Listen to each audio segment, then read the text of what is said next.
we're going to transition to the next part of our service, which is a sermon that Pastor Adonia has prepared. And we have a short video that we're going to play. You can help, to help get us in the spirit and the mood for the message.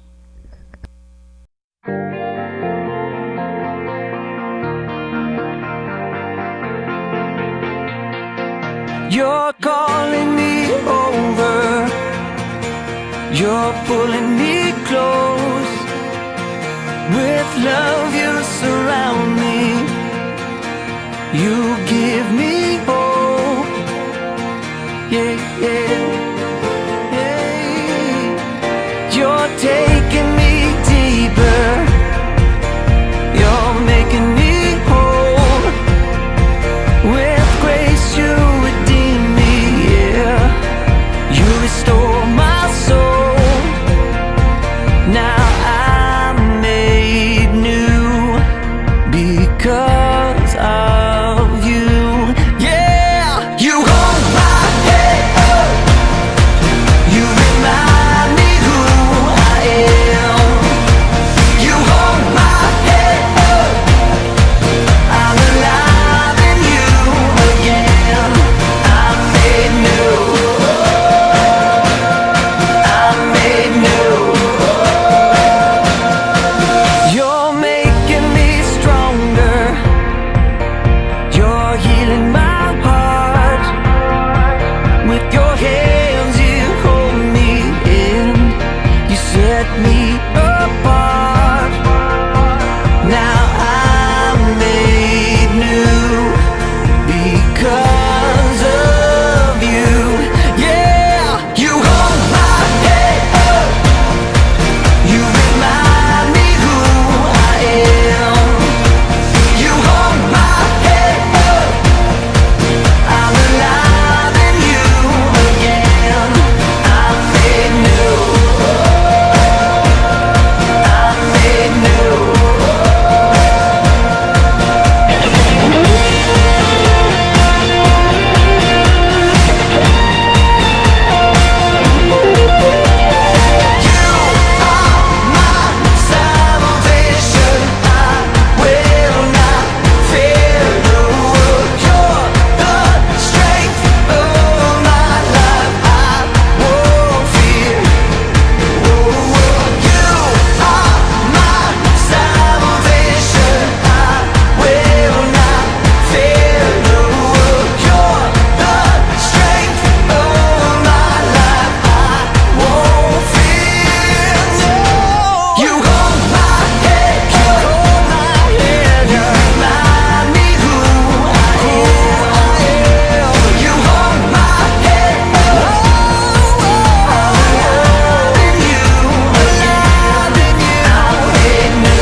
Good morning. Nancy says, that's such a happy song. So good morning, everyone. Happy Holy Days. Thank you. I am really excited today to share about our Holy Days because we're celebrating 3 of them today. The first one was True Heavenly Parents Day. We celebrated, it was actually happened on Tuesday, last Tuesday. Today is True Parents' birthday, and next Sunday is the 6th anniversary of Foundation Day. But we are celebrating all of them today, and I love that. I really felt as we were preparing for this celebration and for our service this morning that this is like one of the best days. And for those of you who are familiar with the faith, who have been around for a while, we used to celebrate True Heavenly Parents Day as God's Day, and that was like the big day of the year. And I feel like in a kind of a transition time, as we've changed dates and we've had even more exciting holidays added, we haven't quite known how to celebrate them all. But I feel like we're coming back to a place where this is the day. This is the day that we're all looking forward to. This is the day we're excited about. This is the day that's so much fun for the kids. Like, if there was school today, I would take them out of school so they could celebrate today. This is the kind of day it's going to be. So I'm really excited for today. And I will be sharing a little bit about each of these holidays because some of us are not as familiar with them, and some of us need to be reminded too. So, but before I go into that, I do want to share a little bit about my time in Chicago. I wasn't here last week, and you noticed. Okay, good. Well, I noticed too. When I walked back in and I started greeting people this morning, I was like, I feel like I haven't seen you in so long. It's been like a month or something, and it felt weird not being here last Sunday and not knowing if you were here or if you had a good experience or something. So I'm really happy to be back. But I was in Chicago. I went on Thursday evening and I came back on Sunday evening just in time to catch the last 2 minutes of the Super Bowl. And I know you guys are laughing. I didn't miss much. But so I went for 3 things. I actually didn't know what I was going to. I got a text that I should go, and so I went. Turns out that on Friday was an ACLC conference, and ACLC stands for American Clergy Leadership Conference. And this is when the leaders from our faith partner together with other clergy of other faiths to come together and to create something beautiful, to learn about the blessing. And that was the first day. The second day was a True Family Awards banquet. And this has been going on, I didn't realize, every single year for the last 23 years in Chicago. The ACLC, the Clergy Partnership in Chicago, has put on an awards banquet for people who are doing amazing things in the Chicago community. People who are helping kids to get off of drugs, stop gang violence, through music, help kids focus on academics, anything that's helping lift up families in Chicago. So that was really awesome. And then on Sunday, our own family church in Chicago just purchased a new building, and we had a dedication ceremony for their beautiful building. So it's interesting because typically on a Sunday, I'm up on stage and I'm organizing everything, so it was really nice actually just to go and kind of observe and learn and participate. And I did learn some things. So even though I haven't had much experience with the ACLC and other clergy, I was like, well, what can I really get from this? Because to be honest, I was the youngest pastor there. Many of them were quite a bit older, and I really felt like I'm not somebody who can go into a church of somebody who's 75 and be like, hey, listen to me. I've got something special for you, But so I went into this kind of like, well, what can I get? What can I take from this that I can apply to my life? And the interesting thing is that what I first got from this ACLC conference, was really deep. And it's something that I also got from the True Family Values Awards banquet, and it's also something I got from I actually got to spend a lot of time with our new president, Damian Dunkley. I got to spend a lot of meals with him. He jokes a lot. He likes to laugh a lot. And but I'm going to share what I got from those 3 things. So I have to tell you, some of these pastors, these Christian pastors who have received the blessing and who have, met true parents, they're amazing. I heard numerous testimonies from these pastors. One of them, even though he loved God and loved people, he never wanted to get married. He was too afraid of marriage because he saw what happened in marriages of his friends, or even in the marriages of other clergy that he knew. And so he just didn't want to go there. He didn't want to touch that. But once he understood what God's purpose for mankind was and what kind of true joy and love we are supposed to experience in our families, then he accepted the blessing. And so this pastor, he's like a 500-pound pastor from New York. He's a big black man. But he's like a huge teddy bear, and he's like the most lovable person. And he got blessed to this adorable little, I think she's Filipino woman from Hawaii, with this huge smile, like a huge smile, and beautiful long wavy hair. Anyway, and they're just the cutest couple, the most adorable couple I've ever met. And his testimony is actually pretty personal, a little bit TMI actually for the pulpit. But I could see that when people really understand what true parents are talking about, when they really understand God's heart and God's like infinite love for them and what God wants them to experience, then their lives can be transformed by it. And I saw that multiple times. So my question was like, but how do you get to that point of sharing that with somebody? Because like I said, I don't feel like I could just go into somebody else's church and be like, hey, listen to me.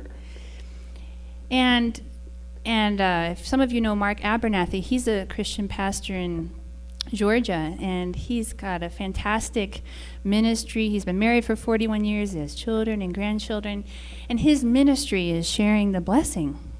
He invites people to come and receive a blessing on their marriage, like every month in his ministry.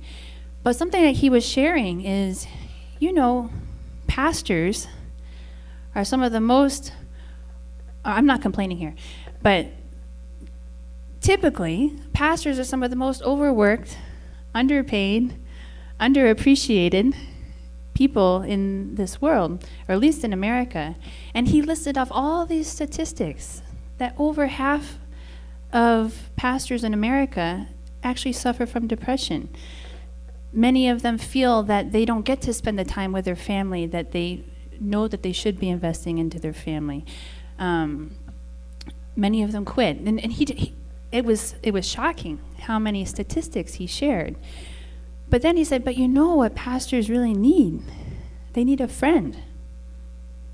They need somebody who's not trying to get something from them, who's not trying to fix them or teach them something better, but somebody just to be there and understand them.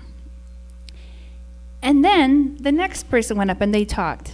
And they said, the first thing you have to do is to be their friend. And I heard this from like 5 different speakers. Pastors need friends. I feel very blessed to have so many friends here. So I'm not in that situation. But it was like, I thought that there would be other main focuses, but what I really understood was that people need relationships where they feel they can trust, where they can feel heard, and that when you have a connection of heart, then you can build. So that's something that I really got. I spent a lot of time with Damien Dunkley, and mostly he's joking about so many different things, his kids, his wife, Bishop Kim. but he's very serious about, Mrs. Moon, our true mother, has encouraged us to become tribal messiahs. And what does that word mean? What is a tribal messiah? Well, God created us in his image. And although humanity has fallen far away from what God's original ideal for us was, that original ideal, that space is still there for us. And so True Mother is encouraging us, go to this space where we can become a representative of God to other people and bring other people to this space. We can become like little miniature messiahs to our families and our communities. And there's a lot more I can say about that. Actually, just an announcement I didn't get to put in the announcements is for those of you who are interested in what True Mother has had to say about tribal messiahship, or in contributing to that, I would like to have a meeting at my house after service next Sunday, maybe around 1 o'clock. So if you'd like to join in with that, I can share some new updates. We can celebrate some people who've accomplished a lot in that area. I'll send out an email about that. But amidst all the talk about tribal messiahship and reaching out to other people, I got the same message. I should have found this quote. There was a really beautiful quote that actually Reverend Moon shared. This was back in the 70s. And it went something like this. First, before you go out, love your spouse. Love your children. Love your neighbor. And take that love out with you. And I think that sometimes we get caught up in, oh, I need to accomplish this and this and this and this, but we don't see the person who's next to us. We don't see the person who's in the same bed as us. And what I really got is that this is also relationships, true connections of heart between you and another person where God is present.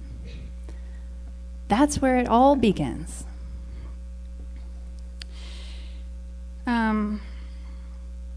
So I'm going to go into sharing about the holy days now, but I'm going to tie it back to this because actually everything is connected. So we have, today we're celebrating 3 of our major holy days. We have a number of holy days, holidays that are unique and particular to our faith. It began with 4. It began with God's Day, True Children's Day, True Parents' Day, and the Day of All Things, and then True Parents' Birthday. And these were the holidays and the holy days that throughout the last, it's almost been 60 years now, we've been celebrating these. But today we're celebrating 2 of those. Heavenly Parents' Day. So we used to call it God's Day, but I feel like Reverend and Mrs. Moon said, okay, God is God. God is all-powerful. God is omniscient. God is omnipotent. But God's real relationship with us, what God really cares about, who God identifies as, is a parent. So we're not calling it God's Day anymore. We can still call God God, but this is Heavenly Parents' Day. So we're celebrating True Heavenly Parents' Day. We're celebrating True Parents' Birthday. And we're celebrating the 6th anniversary of Foundation Day. So I want to share a little bit about each of these holidays, their meaning and their history. Beginning with our True Heavenly Parents' Day. So the first True Heavenly Parents' Day was proclaimed in 1968. And I have this is a picture. This was, I think it was 2012. I think this might have been the final one where Reverend Moon was still on the earth. And we created a beautiful offering table with fruits and delicacies that we offer to God. It's a little bit reminiscent of the Old Testament where you prepare an altar and you offer to God. But this is a little bit different where not only are we're not offering a sacrifice, but we're inviting God to come and celebrate with us. So this is just a picture of large-scale celebration. But this is a quote by Reverend Moon on True Heavenly Parents' Day or God's Day. Up until now, people have celebrated the days they were born and the days they were married. Nations celebrated days that were memorable for them. However, there has been no God's Day through which God was truly remembered while he was in attendance. And it's really true. This morning, Mike was talking about how, this week is Valentine's Day. So, I walked into Walmart like the day after Christmas. And And there's Valentine's Day stuff all in the front of the store. Yeah, Valentine's Day, we got St. Patrick's Day, we've got Easter, we have Christmas. I mean, these aren't bad holidays, right? But it's, and this is something that Mike shared this morning, it kind of defines our culture. These are our American holidays. These are the holidays that define our American culture. And even though some of them involve God, none of them are specifically dedicated to celebrating, honoring God, and I like this, remembering it while he was in attendance. So not just God somewhere out there, but God here. God is attending this celebration with us, and we are celebrating together with God, where we're giving him the honor and the glory and the praise that God deserves. True Father said that God's Day should have been celebrated and established for the first time when Adam and Eve completed their growth and perfected their individual states, and then came together centering on Heavenly Parent and received the marriage blessing. That day should have been the original God's Day. Before God created all things, he wanted to create God's Day. So even before God did his work of creation and set everything in motion, he had an idea. I'm looking forward to that day when my children are mature and they can come together in oneness, and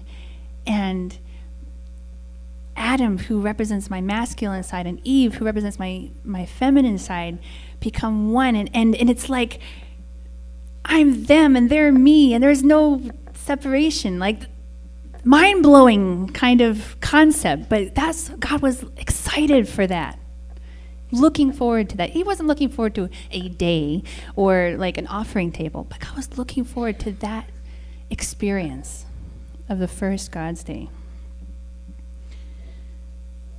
So in 1960, right after True Parents' holy wedding, they proclaimed True Parents' Day on March 1st, then True Children's Day on October 1st, 1960. Then in 1963, the True Day of All Things.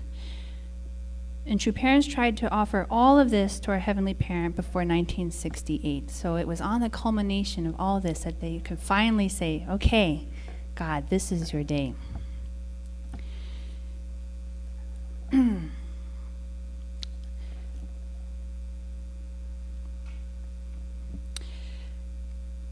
I'll go back to that. But next, I want to talk about True Parents' birthday. So, in Korea, they go by the lunar calendar, right? So some of you know that this past Tuesday was the Lunar New Year, which we also now celebrate as True Heavenly Parents' Day. We start each year with God. And Reverend and Mrs. Moon were born on the same day according to the lunar calendar. Even though they were 23 years apart, it was the same day. That's pretty amazing, isn't it? And that day, the anniversary of that day, happens to be this actual day. So we are celebrating True Parents' birthday together today. There are some people's birthdays that we really want to celebrate. The people that we love in our families, there are people in history. We celebrate their birthdays. Just last month, we celebrated, Martin Luther King Jr.'s birthday. And, the kids get out of school for that. And then there's Christmas, Jesus' birthday. That's like 2 months of the year is in preparation for that birthday. And for Reverend and Mrs. Moon, who we refer to as the True Parents, although they are not as well known yet, I want to bring that kind of love and excitement and reverence to their birthday as well. Because just as Martin Luther King Jr. did so much for America, and just as Jesus transformed history, True Parents are also transforming history because they are the first people on earth who represent God in a complete form. Just like I was saying, how God was looking forward to God's day because Adam and Eve would have been that representation, that oneness of God. This is why we celebrate True Parents' birthday too. I was, my dad's birthday was last month. He always says, so my dad's birthday is January 15th, and we celebrate Martin Luther King Jr.'s birthday on like the second Monday of the month, but his actual birthday is January 15th. My dad always makes sure that I know that. But anyway, my dad's birthday was last month, and unfortunately, I wasn't able to take a trip to go see him and bring my kids to see him, but I was really thinking, what can I do? What can I bring to my father for his birthday? What do you do for somebody who you love when it's their birthday? Do you give them something that you love best? You give them something you love, but most of all, you think about what does that person love best, right? I know my dad, he doesn't love a lot of things, actually. But I know he loves two things in this physical world. He loves God. He loves his grandchildren, and he loves fishing. I called him on his birthday, and he said, I've got 101 things to do, and 60 of them I don't have to do. 30 of them I don't want to do. 20 of them I probably should do. But there's only one thing I want to do, and that's fishing. So, but actually what he really wants is for us to move back and live with him. But so I thought, what can I do? So I ended up making this little photo book, an album. And I went back through all my Facebook photos for the last 10 years, and I picked out a couple of pictures of my kids at my parents' house from every single visit that we've ever made over the years. And I made a beautiful little album, and I sent it to him, and he just, and I made sure there's a lot of fishing pictures in there too, a lot of kids fishing naked off the dock, and my dad loves that stuff. So he loved that. When I think about, okay, so what about Reverend and Mrs. Moon? What about our true parents? I don't know them as personally as I know my own dad. But I think all parents, they're not so different from each other. And what is the most important thing to my dad, his children and his grandchildren? It's probably the most important thing to all parents and to our true parents. And I know that while my dad's dream would have been for us to all arrive there on his birthday and have a big celebration together, we couldn't do that, but at the same time, we can't go to Korea, all of us, and be there with our true mother and true parents today. But what kind of heart do we have, right? I think that God, true father, true mother, would love to be here with us. And if we celebrate together, thinking of them, loving each other as a parent wishes their kids could get along, then that's the biggest kind of birthday gift we can give. I have one more. This is a quote from one of True Parents' birthday celebrations. Oh, this is their birthday. That may have also been in 2012. By sharing these rice cakes with True Parents this morning, we have to make sure that our minds and bodies become one. Also, between husband and wife, there should be absolute unity.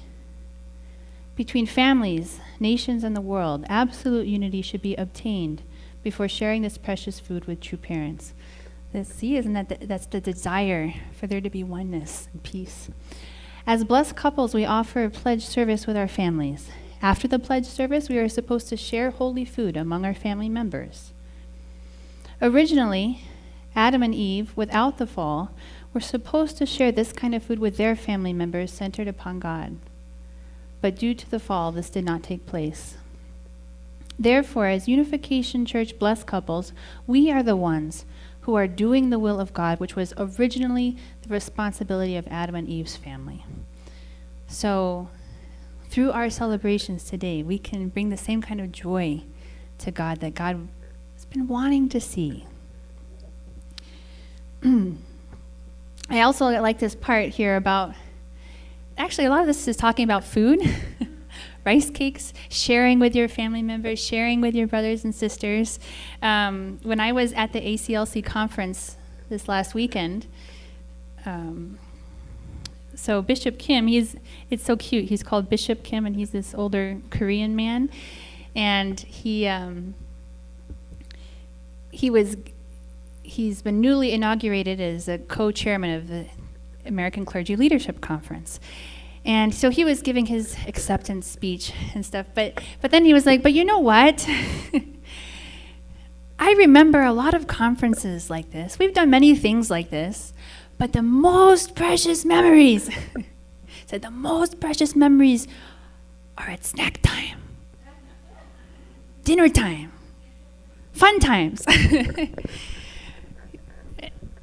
But isn't it true that actually our closest relationships are often formed over food and in these, sometimes like a peaceful moment between our rushing and fighting through the day and things that we're trying to accomplish. But when we can come together and share our hearts with somebody who's next to us, then sometimes those we learn a lot through that and become our most precious memories. So actually that evening, we were supposed to have another meeting, but then Bishop Kim said, scratch that, let's have some fun. And so he got a bus and took us all to Lake Michigan, and we saw the Chicago skyline at night, and then he took us up to the 95th floor of the Hancock building. I didn't know that, I don't pay that much attention to cities. I was just telling William, I'm from the countryside, so I never even consider how tall buildings actually are, but I didn't know that there were buildings that had 95 stories in them. So we went up to the 95th floor, and we're looking out over the lake and the Chicago skyline, and it was really beautiful. And it was the sharing while we're waiting in line and while we're looking out the window that really made my experience memorable. So never underestimate the power of food in your relationships. That's a side message. I'll come back to that too. All right, last one is Foundation Day. This is the 6th anniversary of Foundation Day. And so what is Foundation Day? Foundation Day was established in 2013. Its actual anniversary is next Sunday. If you have been around for a while, you might remember that true parents used to mark the days remaining to Foundation Day. Starting in around 2010, they talked about it a lot. So the countdown was part of True Father's final and favorite speech, which was the Cosmic Assembly for Settlement of the True Parents of Heaven, Earth, and Humankind, and for the proclamation of the Word by God's substantial self. Father carried this speech with him at all times in a loose leaf binder so he could update it as needed. And in it, he spoke of the significance of Foundation Day. So I'm going to share that with you. Oh, here's a picture. This was when it was established, and we celebrated all over the world, but in Korea, they had this huge stadium full of people. Okay. It is a time for great cosmic revolution to change history. That's a big sentence. Great cosmic revolution to change history, to unite the spiritual and physical worlds, and to create the ideal kingdom of heaven that God has longed for since the beginning of time. We can no longer postpone or prolong the fulfillment of his wish. I have already proclaimed that January 13th, 2013 will be Foundation Day. And since we're going by the lunar calendar, it's on a different day this year, but that was the first one. That day will be the actual beginning of God's kingdom of Chun Il-guk. That day will be the origin. So But still, like, what is Foundation Day? So I like to think of it like this. If you throw a rock into a pond, where does it go? You might see some ripples, but then it disappears, right? How many rocks do you think you would take to fill up a pond until it breaks the surface? What if you're talking about the Mariana Trench and the ocean, the deepest of the deeps? How long would it take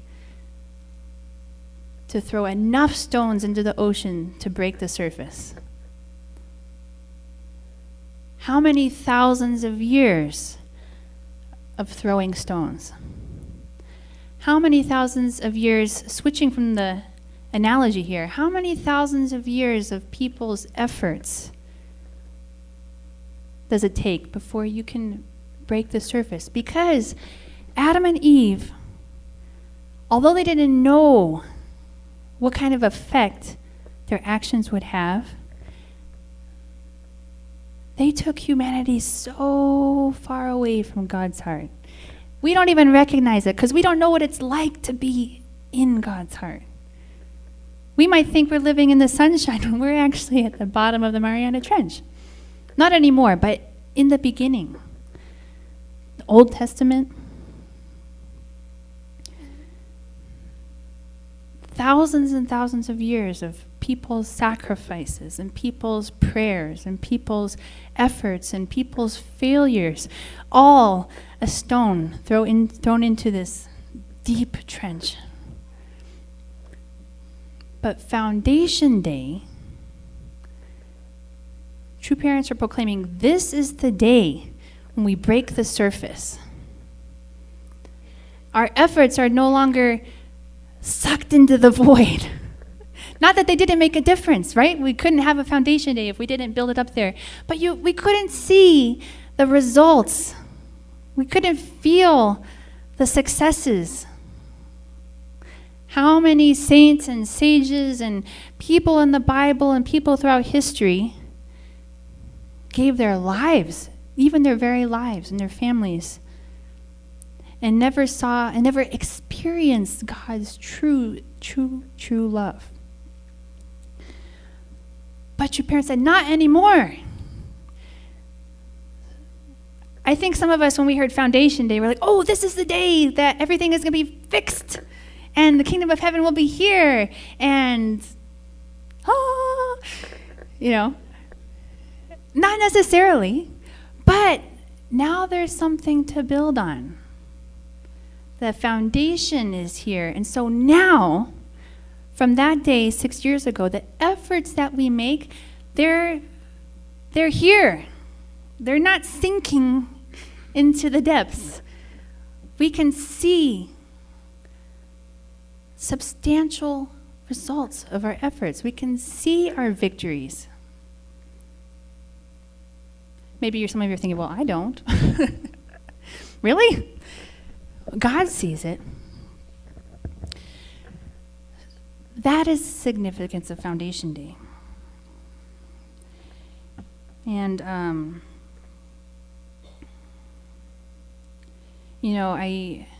I think of Jesus.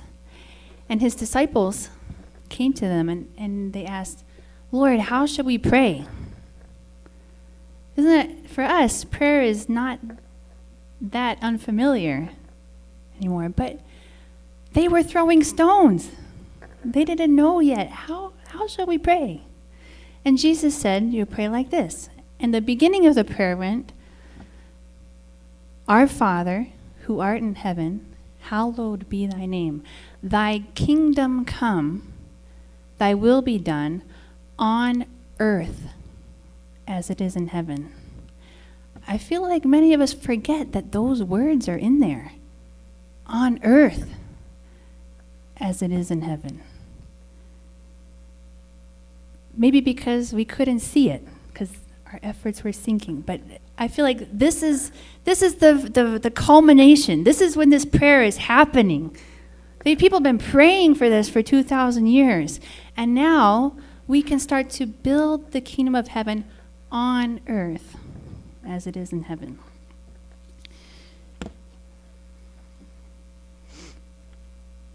So, what does all of this have? What is the connecting factor between these holy days, what I learned in Chicago, everything? What I really get is that it's about relationships. I think sometimes, maybe you've been to a lot of Holy Day celebrations in your life. Maybe you've had a lot of Christmases in your life. Doesn't it sometimes start to feel like, oh, I gotta show up because it's important? What's it about anyway? If I don't show up, I might look bad. You know? But even that we're celebrating true Heavenly Parents' Day, now to know it's not just the fact that we're praising God, but that we are in a relationship with our Heavenly Parent as His children. And that there is to be a real relationship there.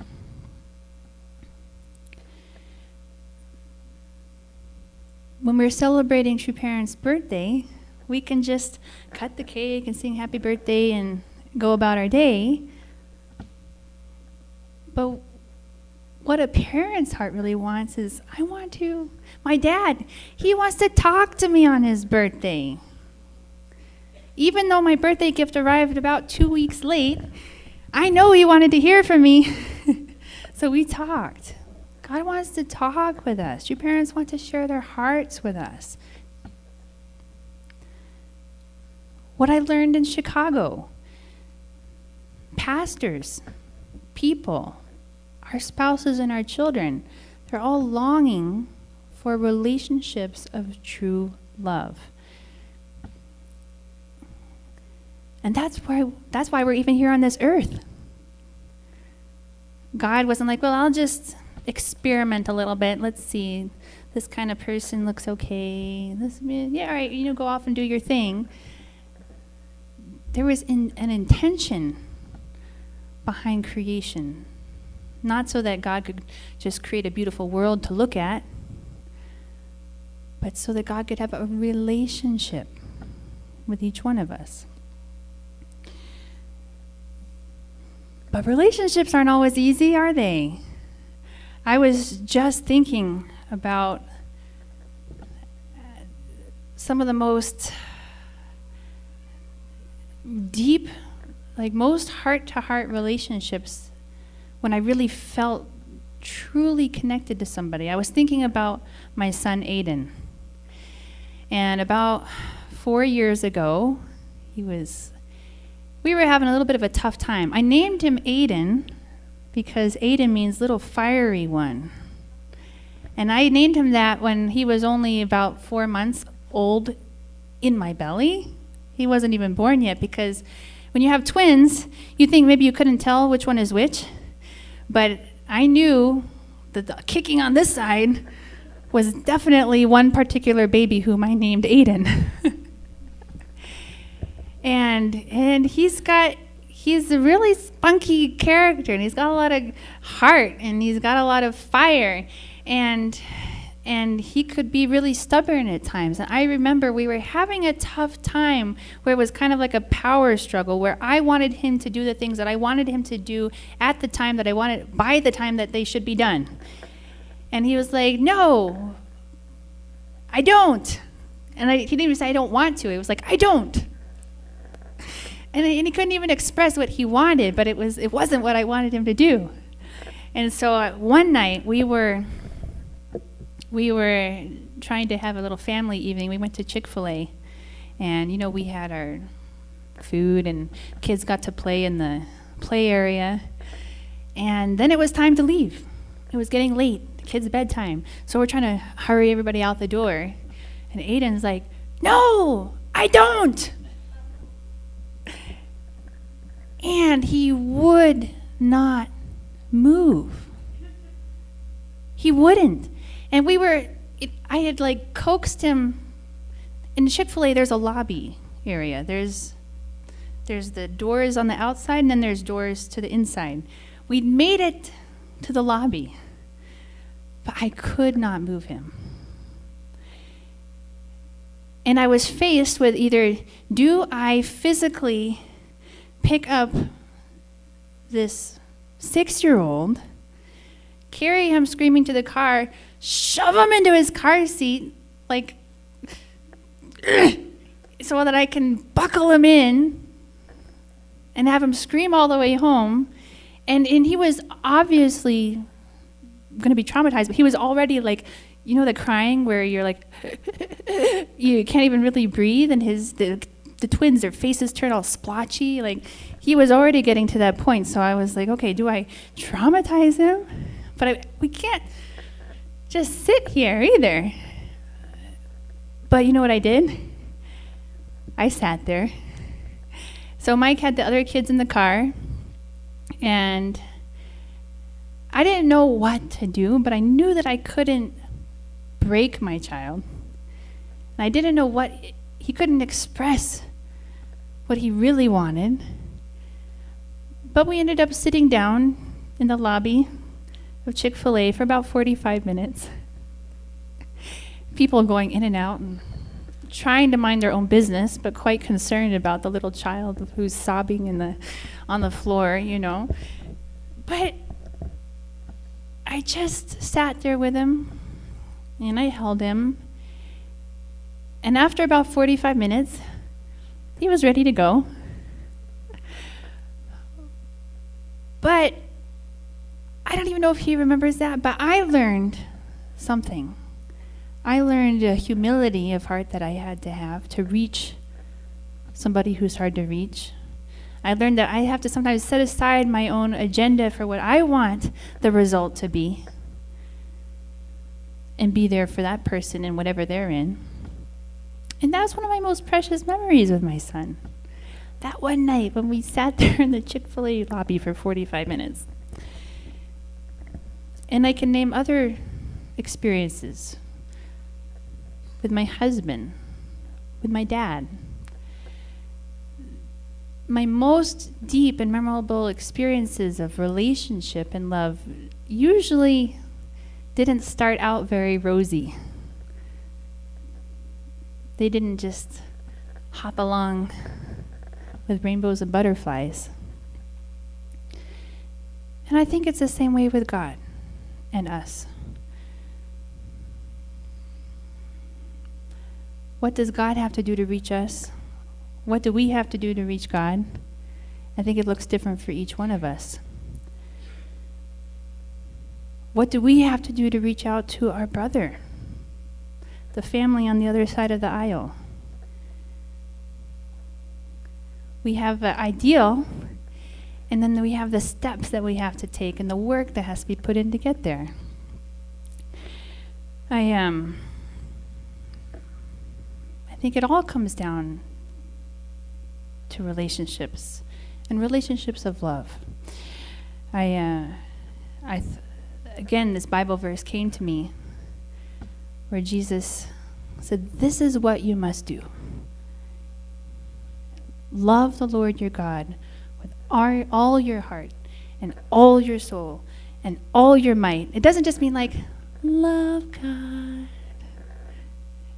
Heart and soul and might, or all your strength. It takes strength. And then love your neighbor as yourself. Jesus brought that to the world. Before that, it was hundreds of laws. Mike has told me about all the different laws in the Old Testament you had to follow to be justified in God's sight.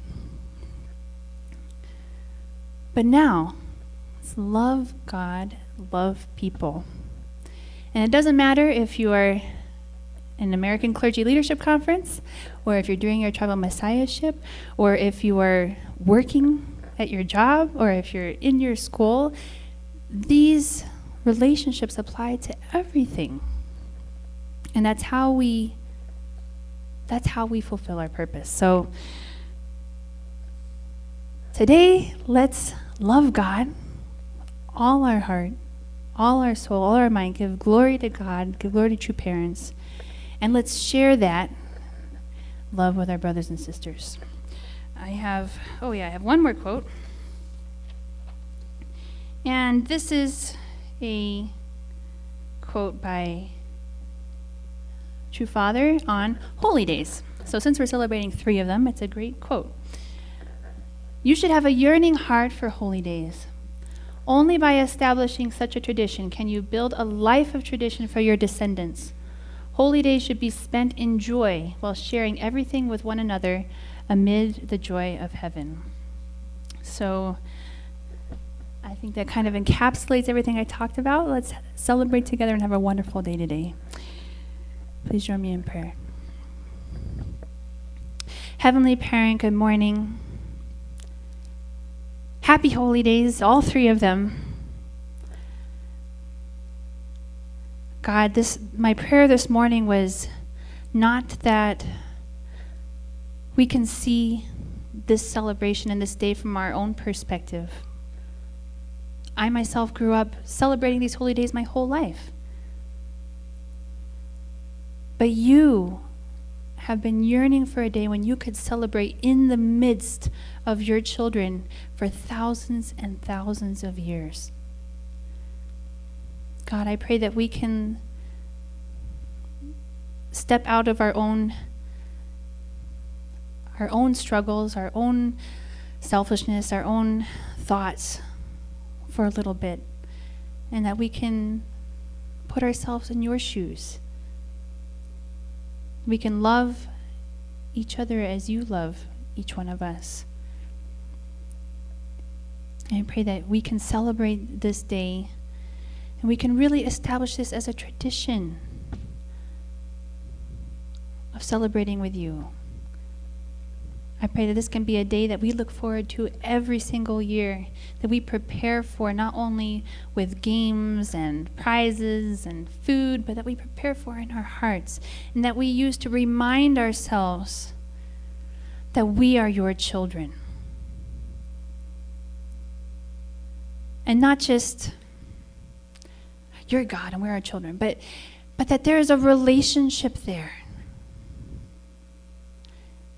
And it's not always an easy one, but it is so worth it. And that because of you, we have a relationship with all of our brothers and sisters in this room, in this world. And they are also not easy relationships, God. But they are so worth it. Because each time we overcome our own arrogance, each time we overcome our own selfishness, each time we overcome our own struggle, our own judgment of somebody, our own self-centered viewpoint, we are laying a brick in your kingdom, God.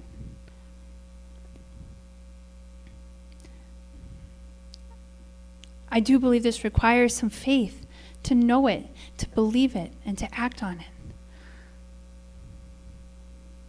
But we now have the ability to begin creating the kingdom of heaven here in our own families, in our community, in our workplace. And you see us. You see each effort that we make. You've seen the stones that we've thrown and have sunk beneath the surface. And even though we didn't see it anymore, you saw it.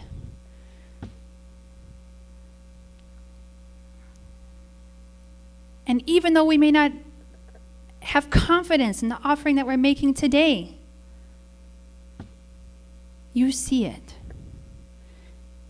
And if we can offer with a heart of humility, a heart of love, just a heart of wanting to be closer to you, I know God will accept it.